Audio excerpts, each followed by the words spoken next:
schön, dass ihr wieder eingeschaltet habt. Willkommen in der Endzeit, liebe Kinder. Und keine Sorge, wir sind hier noch nicht so verzweifelt, dass wir Katamari Damacy als Hidden Gem deklarieren müssen. Aber es geht um die Firma, die dieses schöne Spiel gemacht hat. Und das ist jetzt nicht direkt Namco. Die eigentliche Firma, die das gemacht hat, schimpft sich Now Production. Und die haben auch ein Splatterhouse für große Kinder gemacht, dann mal später ein Splatterhouse für kleine Kinder. Rolling Thunder 2 und 3 war von denen, fast jede PC Engine Namco Umsetzung oder die Klonoa für GBA. Eigentlich fast durchweg richtig gute Spiele. Aber heute wollen wir mal ein paar Spiele unter die Lupe nehmen, die nicht so bekannt sind von denen. Das erste Spiel von NowPro, was wir uns heute ein bisschen genauer anschauen, ist in Japan unter Tabemon bekannt. Im Westen heißt es Munchables und ist eigentlich der geistige Nachfolger von Katamari und Pac-Man. Es ist wirklich ein hervorragendes Spiel. Es ist schade, dass es nicht mehr Leute kennen. License Trash is approaching fast und dann auch noch von Activision Gott steh uns bei.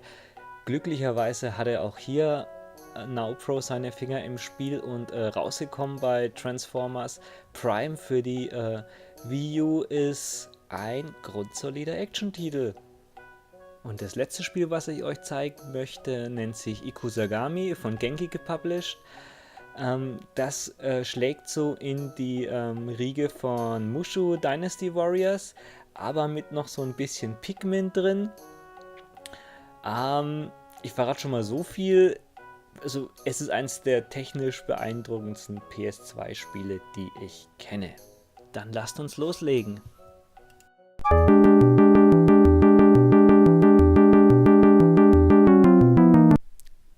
Unser erstes Now Production Spiel für heute ist sogar von Namco gepublished, aber schade, dass es heute fast keiner kennt und auch damals hat es nicht viel Wirbel verursacht, wo es für die Wii erschienen ist.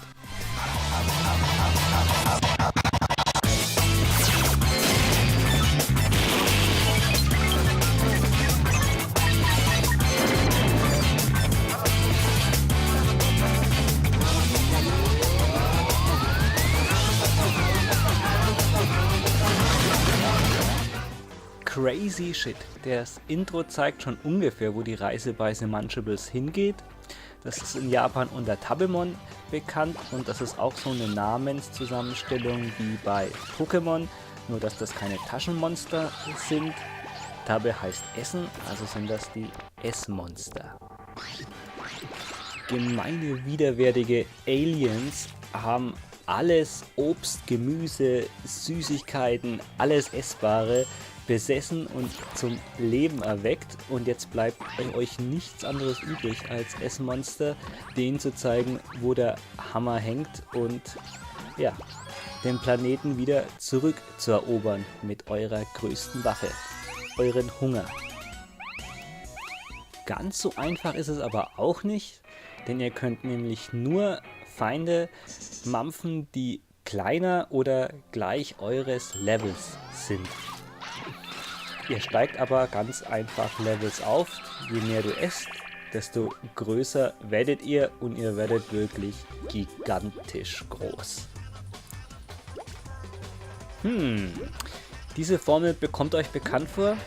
Ja, das kann schon sein. Tabemon erfindet das Rad nicht neu, ist aber ein wunderschönes Mashup aus zwei anderen großen Namco-Spielen. Wer war Namcos größter Esser bevor Tabemon? Ja, das ist einfach. Selbstverständlich Pac-Man. Und das Essen und Essen, dass man größer wird und dass man jetzt auch nur Gegner, die dasselbe Level haben, essen kann, ja, das kennt man natürlich aus Katamari Damacy. Und überhaupt ist der ganze Style von Tabemon natürlich sehr, sehr, sehr Katamari-mäßig. Also nicht jetzt bloß vom Grafikstyle, sondern auch die Musik könnte aus einem nicht erschienenen Katamari sein. Gameplay-technisch und von Leveldesign legt sogar Tablemon noch eine Schippe drauf, im Gegensatz zu Katamari, weil jede der, ich glaube 7 oder 9 große Level gibt es mit noch in 3 Stages je untergeteilt, ist sehr abwechslungsreich designt und hat auch jeder so einen kleinen Kniff, also wie zum Beispiel in dieser Geistermenschen hier müsst ihr so alle Biohazard, Resident Evil verschiedene Schlüssel finden und so Adventure-mäßig erst alles erkunden und Geheimgänge finden, wie jetzt in den Brunnen da zum Beispiel rein, wo jetzt dann ein weiterer Schlüssel versteckt ist, oder in der Unterwasser-Stage. Vorher müsst ihr schauen, dass ihr nicht auftreibt und euch mit Ankern immer weiter runter bewegt, dass ihr jetzt dann den Meeresgrund erreicht, oder diese Süßigkeitenfabrik ist ein echtes kleines Labyrinth mit vielen Jump'n'Run-Elementen, also da haben sie sich echt viel Mühe gemacht. Das Spiel ist 2009 für die Wii damals erschienen und das Interessante dabei ist, im selben Jahr ist auch vom Original-Creator von Katamari, Keita Takahashi, das Nobi Nobi Boy für die PS3 erschienen, was ja auch als wirklicher spiritueller Nachfolger von Katamari damals gehypt worden ist, aber jetzt seien wir mal ehrlich, das war jetzt zurückblickend nicht wirklich toll, muss man sich eingestehen. Und jetzt hier sieht man bei Tablemon ohne großen Kopf à la Kojima ist trotzdem ein fantastisches Spiel rausgekommen. Die Bosskämpfe treiben dieses Survival of the Fittest Spielprinzip eigentlich nochmal mehr auf die Spitze, weil wie jetzt hier bei unserem Brokkoli, ihr fangt immer meistens erst Level 100 an und die Bosse sind weitaus drüber, also ihr könnt sie natürlich unmöglich auf einen Happen fressen, aber ihr müsst sie dann immer schön antackeln und dann verlieren sie dann ihre Blätter zum Beispiel, die müsst ihr dann essen und ja, das Ziel ist halt dann, dass ihr mächtiger als der Endboss werdet, bis ihr ihn dann schließlich in einem Happen verschlingen könnt. Das ist absolut genial, finde ich. Alle Wii-Hater mit einer Motion-Control-Phobie kann ich auch beruhigen. Das könnt ihr ganz einfach mit einem Classic-Controller spielen. 3 Tasten, Arcade-Steuerung, wunderbar. Das Einzige, was ich Tablemon ankreiden muss, ist, dass ich nach dem Abspann realisiert habe, dass es 2017 und auch die ganzen Jahre davor kein einziges Spiel mehr gegeben hat, was in diese Richtung schlägt. Und damit meine ich nicht, dass ich irgendwelche Sachen durch die Gegend rollen möchte und dabei immer größer werde. Nein, ich will nur wieder diese durchgeknallten, bunten Spiele aus Japan wie Space Channel 5, Parodius, PC Genshin, Bonk, die halt einfach jetzt auch wirklich jetzt halt von vorne bis hinten poliert waren und gut aussehen, und die Indie- und Arcade-Spiele heutzutage schaffen es einfach nicht. Die machen mit Lootboxen und Random Levels immer leider viel kaputt, was ich mag. Deswegen, Tablemon, holt's euch. Tolles Spiel.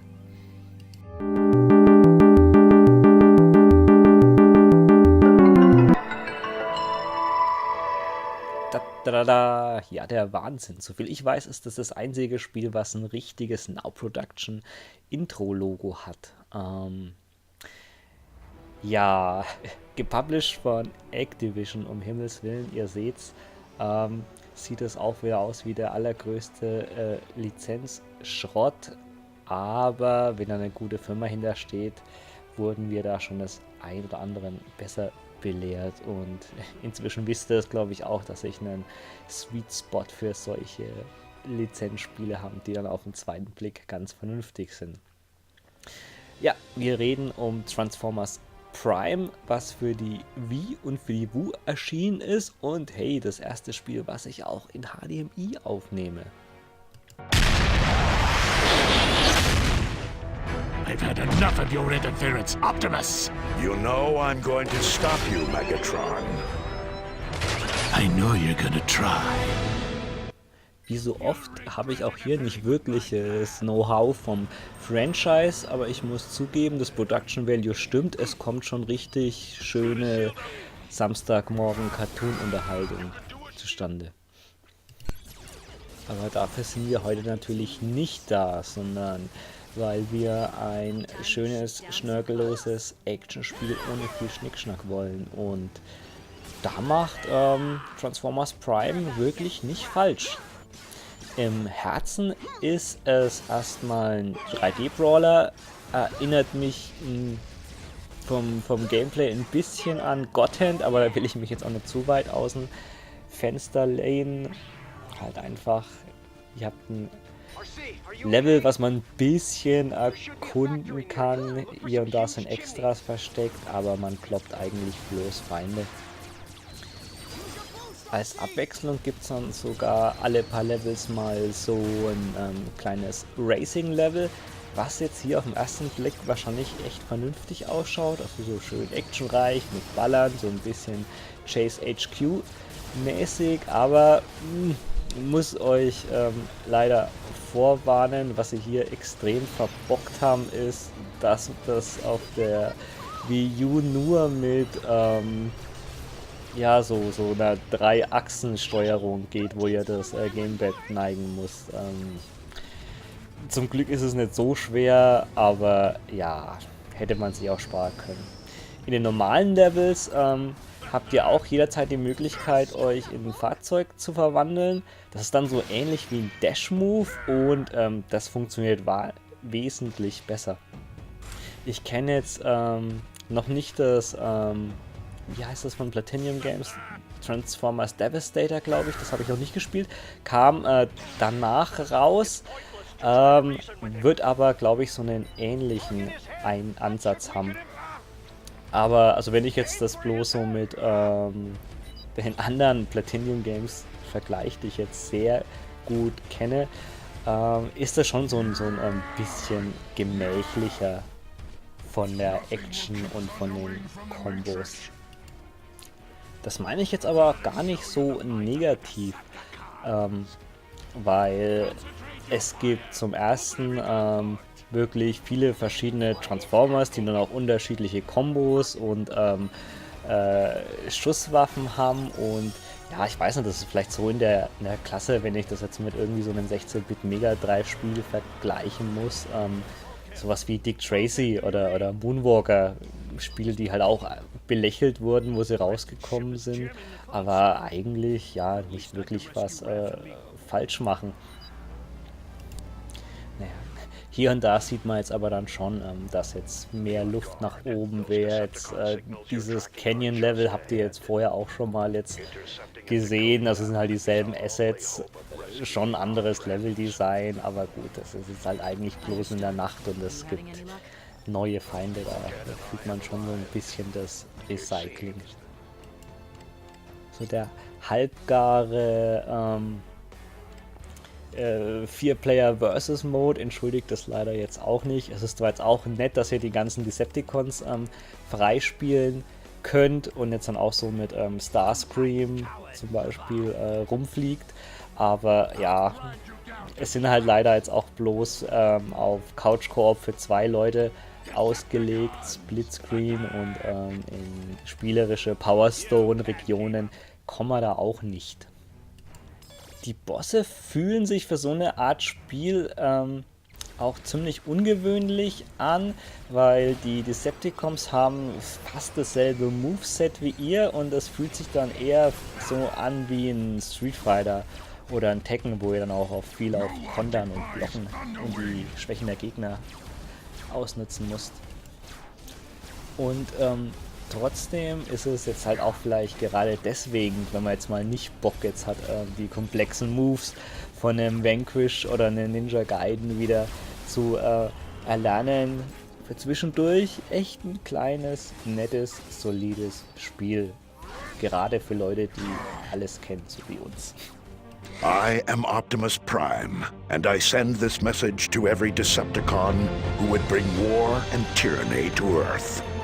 Whatever scheme you attempt, or threat you might offer, know that it will be in vain. This planet is now our home. And as long as we stand united, the Autobots will protect the Earth.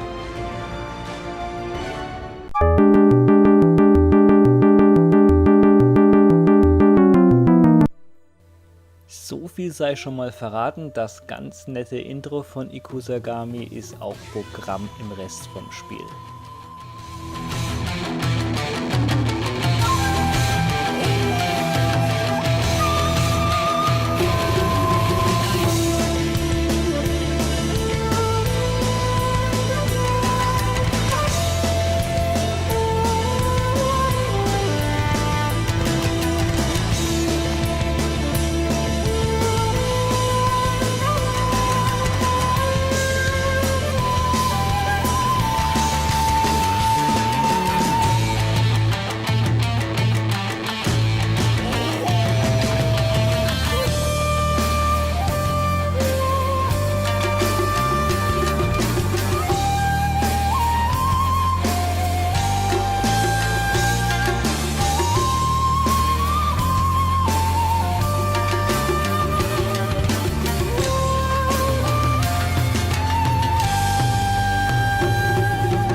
Man mag es nicht glauben, aber Ikusagami wurde unter Demon Chaos von Konami exklusiv in Europa gepublished.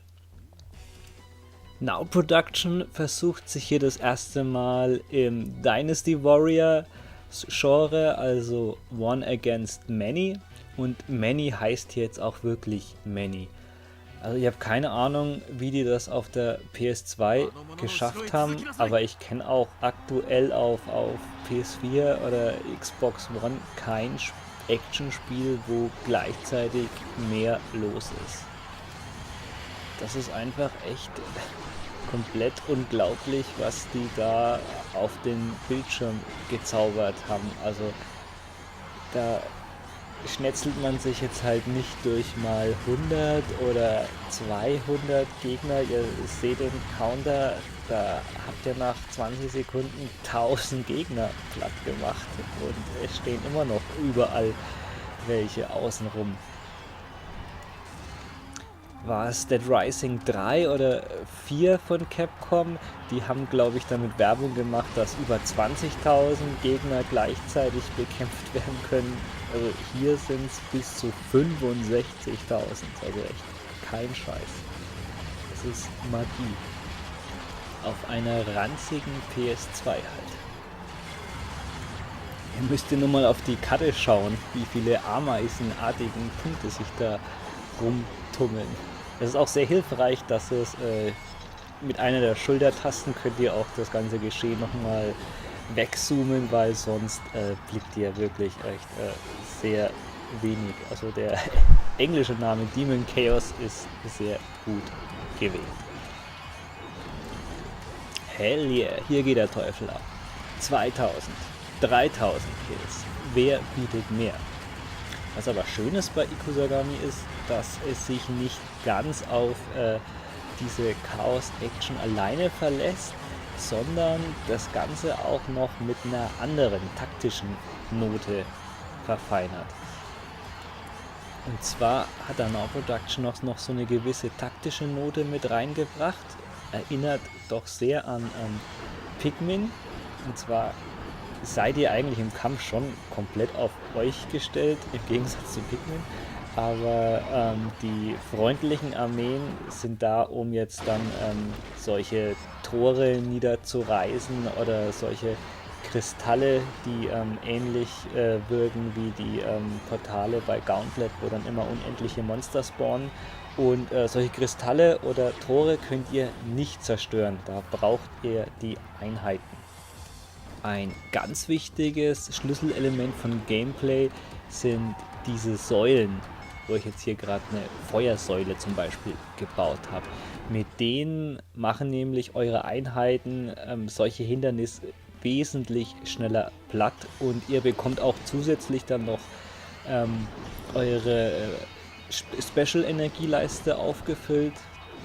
Ich habe das erste Mal zugegeben nicht geblickt auf Japanisch und deswegen habe ich mir dann auch die PAL-Version angeschaut. Die war leider 50 Hertz only und ich habe da auch versucht, die dann umzupatchen auf 60 Hertz und dann hatten aber die Zwischensequenzen grüne Artefakte.